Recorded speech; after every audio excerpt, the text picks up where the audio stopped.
Hi, I'm the Moorlander and this is Moorlander EDC. It's been a pretty torch-tastic few weeks actually here at Castle Moorlander. I've gone from one to the other and there are a few more lined up as well. But the one that we are here today to look at is the Olight Seeker 3 Pro. The update to the Seeker 2 Pro. 1, 2, 3. Yes, this is the 3. Olight got in touch, and as I say on every single piece of content, whenever somebody gets in touch and asks if I'd like to look at one of their products, it is an incredibly humbling thing for me. I think even after 4 years of being on YouTube and still making content, whenever somebody contacts me and said that you know they'd like me to make some content, yeah, it's always incredibly humbling. But as always, you know, as part of the conversation, everything that I'll say, well, you know, hopefully I'll give you everything but facts today, but you know, it's all 100% my opinion. Certainly haven't been paid to review this favorably as such, but I've had this now and I'm trying to work it out because I did have a bit of a crossover, so I think this has been about 6 weeks now that I've had this, so plenty of walks in the dark with dogs, plenty of trying to find them when I think that they've caught a rabbit or a squirrel or something.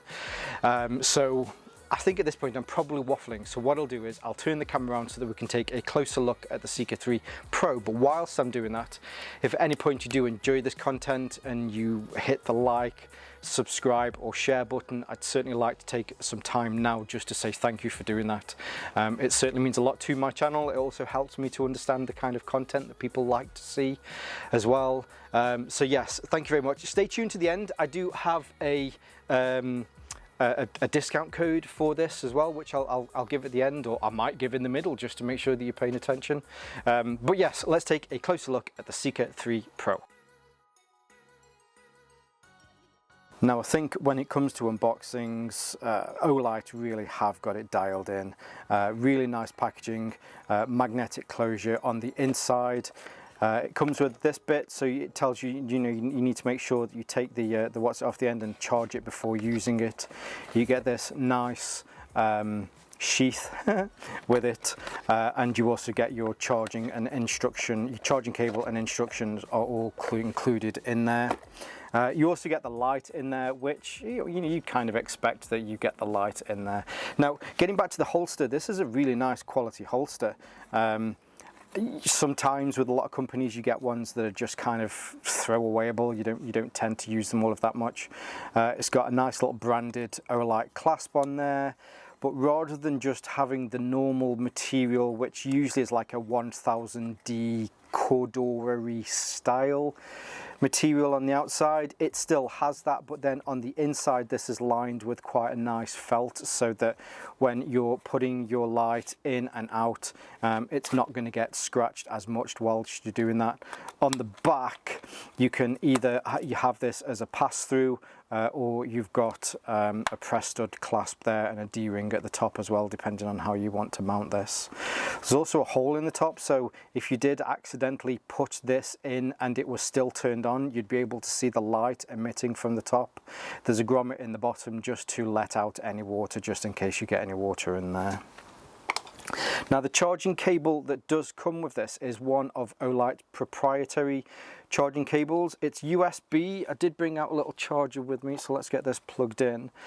So when it's plugged in, you'll see, so there is a little LED here on the bottom, just at the bottom where the wire is. So if I plug this in, hopefully, let's see, you can't quite see it, but let's see if I can cut this. You can see that it turns green. When it's charging and you put that on there, it turns red, just to show that it is currently charging.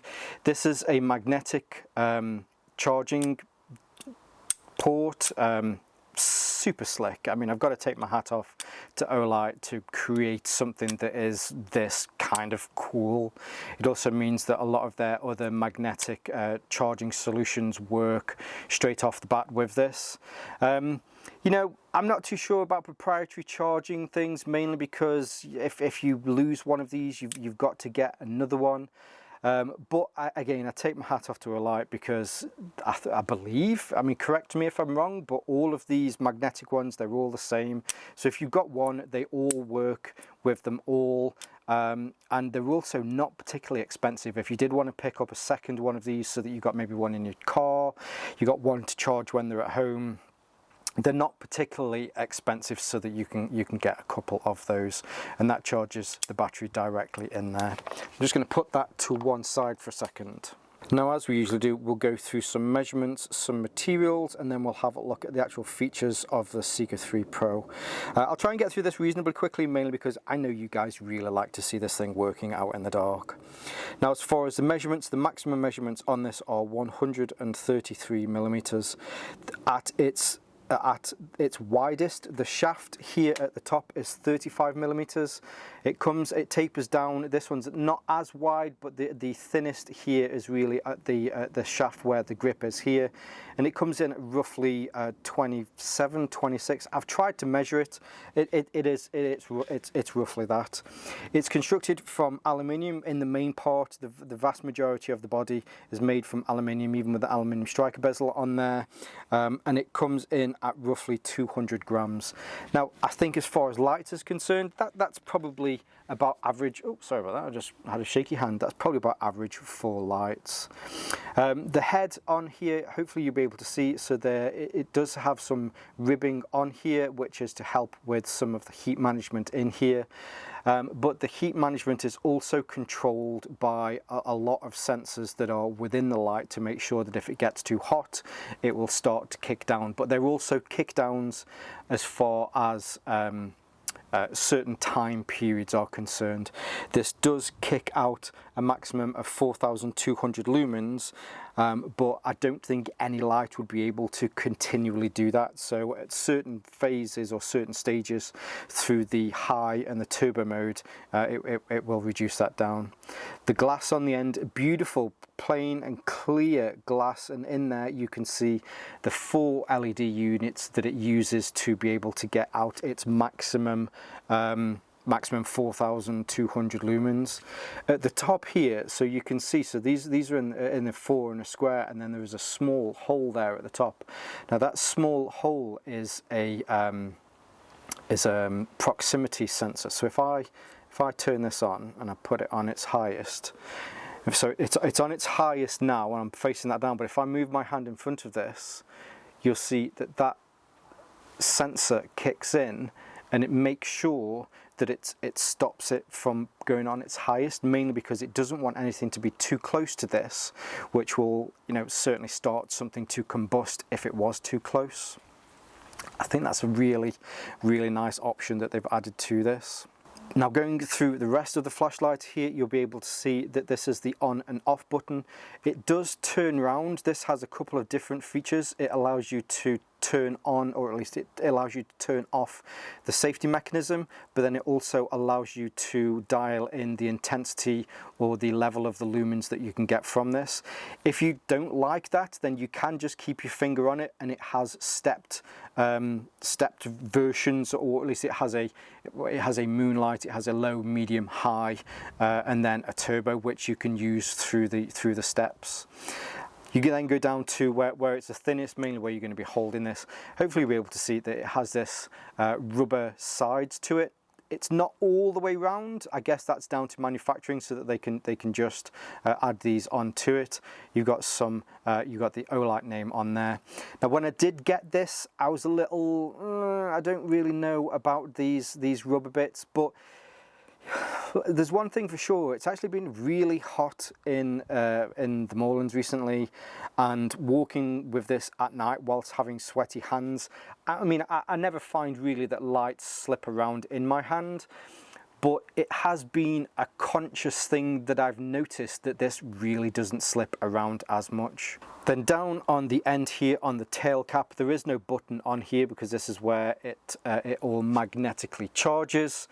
The knurling on here allows you just to be able to unscrew this with a little bit of ease, and then on the inside you'll be able to see, now this is an Olight proprietary battery. It's still classed as a 21700, which is a 5000 milliamp hour battery, and I think mainly the proprietary side of it comes down to the fixture, or at least the way it has this shroud over the positive end here.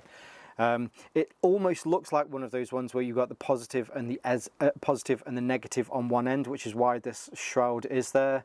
But hopefully you can see that we do have a positive and the end, positive and a negative here.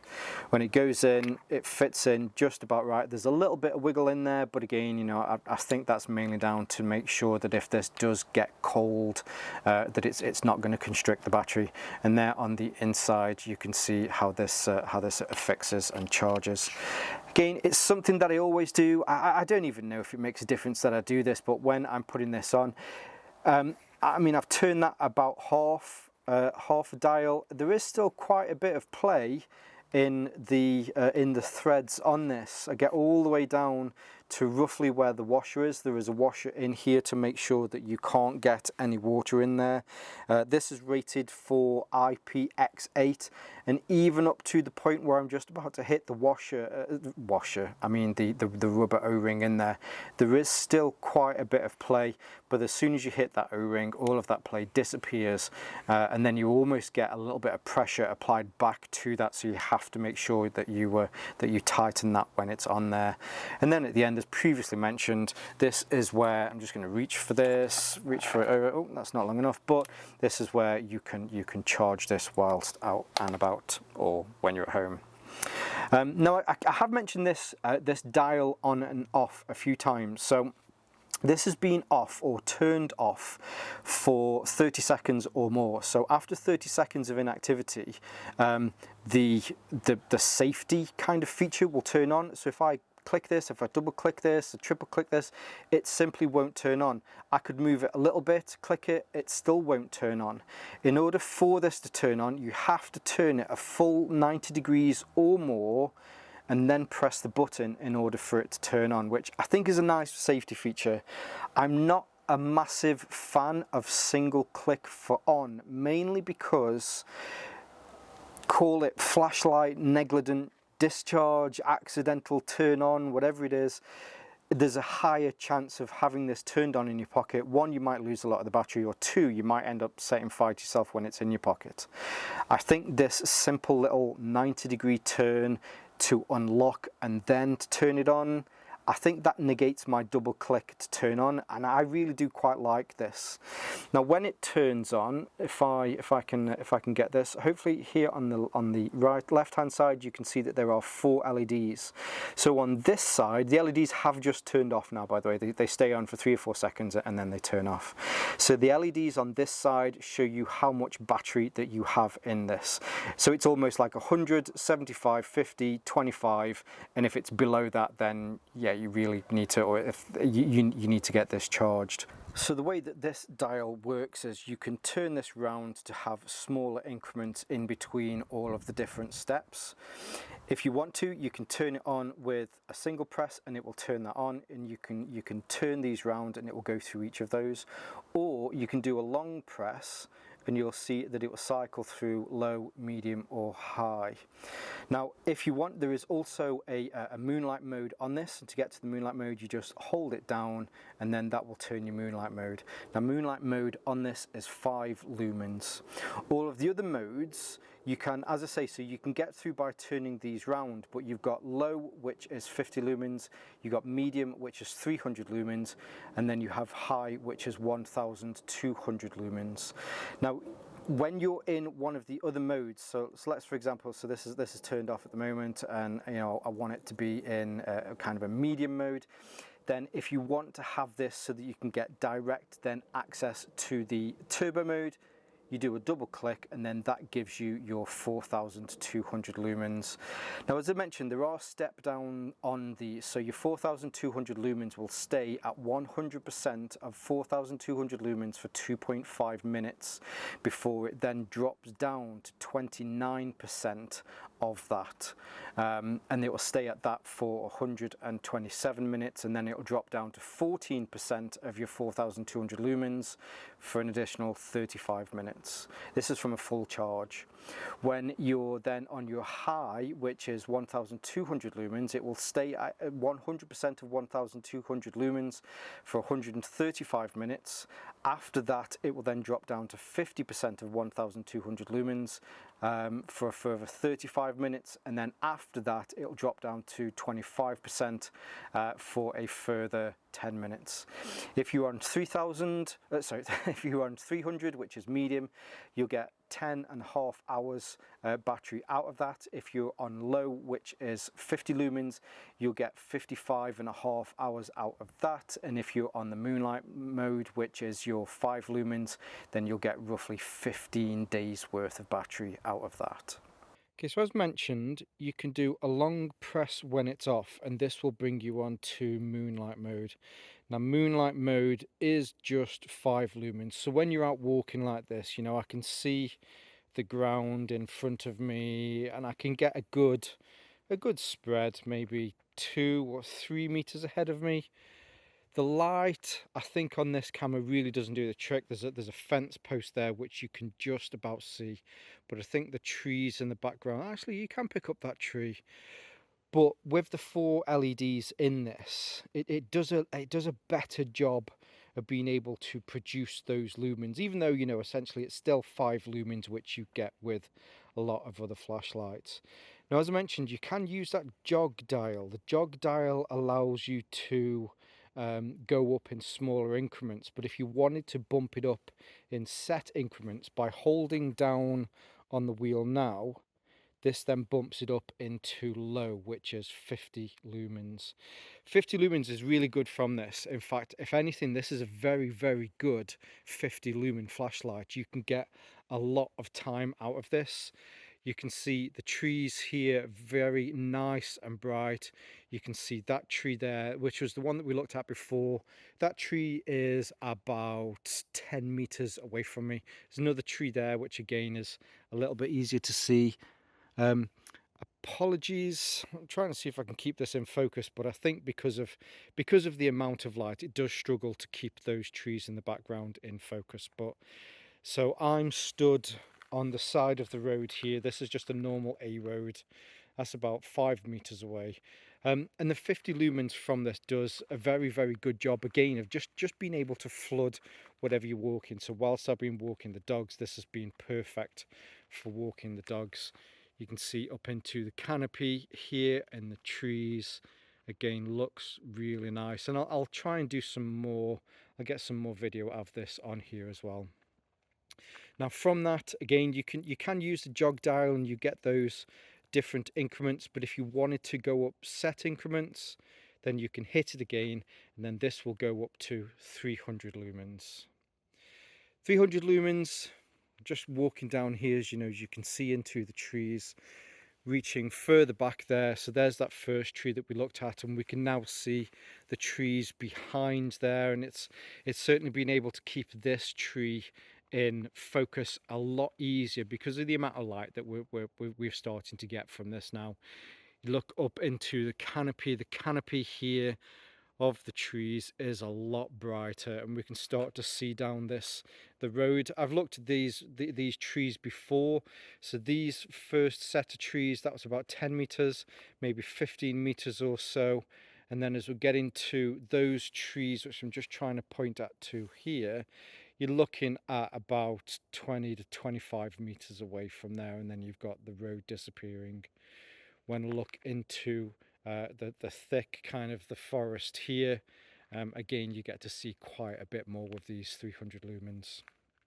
Now, as I mentioned, you can either do that jog dial, or if you use the dial on this and do a long press, this will then take it up to the high mode, which is your 1200 lumens, and this does a great job of being able to flood.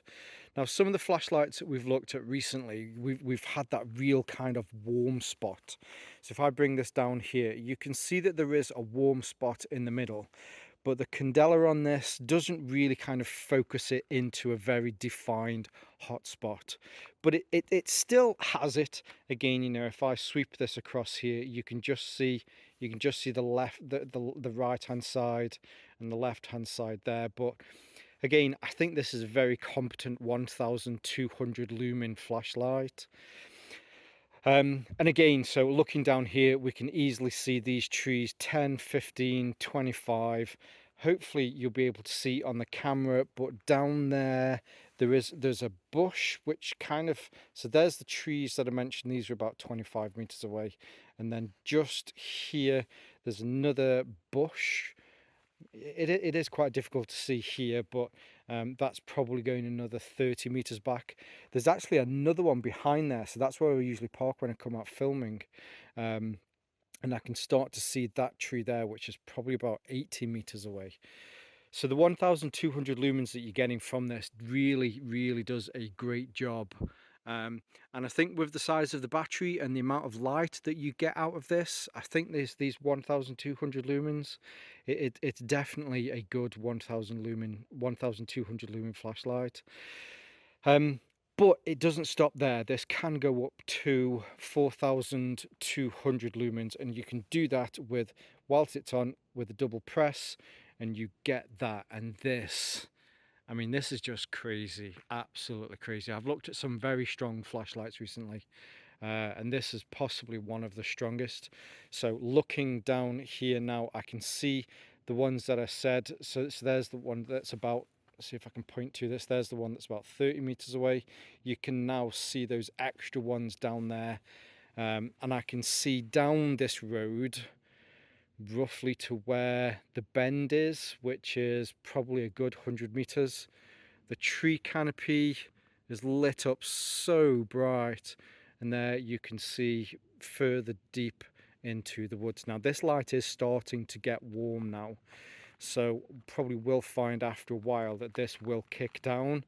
But I think this might be a good point to show. So I did mention that this has a proximity sensor. We're on the turbo at the moment, but as I get this closer to the ground, you'll see that it kicks down, mainly because of some issues that lights have had in the past about them coming on in pockets.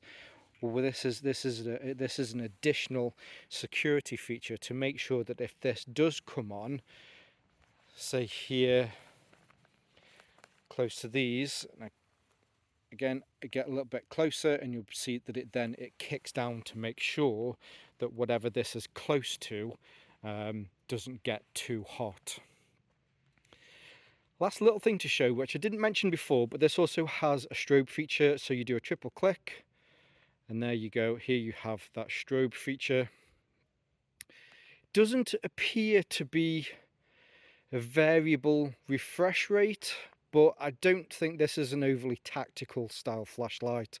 The Seeker is, I mean, it can be used by law enforcement, but it really is more of a search and rescue style light. So I think this is mainly used just in case you did need to startle somebody, or also just to make sure that somebody could find you if they needed to. Now, as mentioned previously, my experience with Olights is mainly around those smaller pocketable EDC style lights like the i3T and the i5T. So coming to a larger light like this has been a bit of a change for me.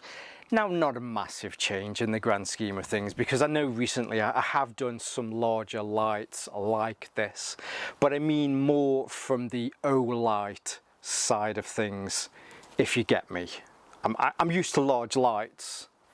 That's what she said. Anyway, and it's actually been really nice. I do like the jog dial thing that they've got going on here. I know through flashlight forums, through torch forums, there was a bit of an issue, what was it, last year, maybe the year before, with Olights not necessarily setting on fire, but just getting close to things and accidentally coming on. rather than Olight going, well, clearly you're holding your phone wrong. Technology historians, check out your iPhones, clearly you're holding them wrong. Remember those days. You know, this dial on there, you have to turn it 90 degrees before it'll turn on. I think is a great feature.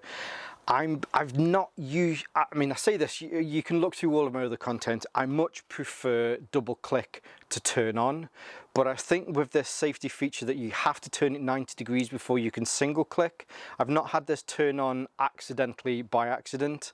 And just in case it did, the fact that it's got that proximity sensor in there, which will make sure that it's not on its highest setting, for me is Olight rolling with the punches and saying, yep, okay, let's add in some more technology into this to make sure that, one, we're giving out lights that are heavy hitters. You know, there's a lot of lumens in this small package, but not only are we producing lights that, you know, people expect, that, you know, the quality that you get from Olight and the lumens that this thing sends out, but also as a safe product as well. I think that's definitely a commendable thing, rather than just going, no, you guys are using it wrong. And yeah, I really quite like this. I really do like this. Quite like this sounds not as good, but I really do. Through some of the lights that I've had recently, I know you've seen that I've tested out some of the Phoenix lights. There's a bit of a toss-up now as to which one will be my pack light and which one will be my glove box light. Between the Phoenix ones and this one, yeah, there are some really good lights out there. Now, I did mention at the beginning of this that I do have a discount code. The people at Olight have been nice enough to provide me with a discount code. So if you use the discount code Randy20, then you'll be able to get 20% off your purchase at the Olight UK store with that, which is great. So thank you for them for passing on that savings to you guys as well. And yeah, check them out. Now, I'll leave all of their links as I usually do. So I'll leave all of their links below, and I'll leave some of their social media links below. I'll also leave some of my social media links so that you can see more from me. You'll be able to see all of the other lights and knives and bags and stuff that I'm currently testing out. But for now, stay safe, stay Moorlander, and stay EDC. 5T. So making a jump up to a larger light like this, no. How do I want to put this? So, when I was looking for chickens at the weekend, I learned that chicken... Bloody magpie. Piss off, you magpie. Knobhead. Now, as mentioned previously, so my experience with mag lights... Freudian slip. Just checking. Ooh. Walk, walk, walk.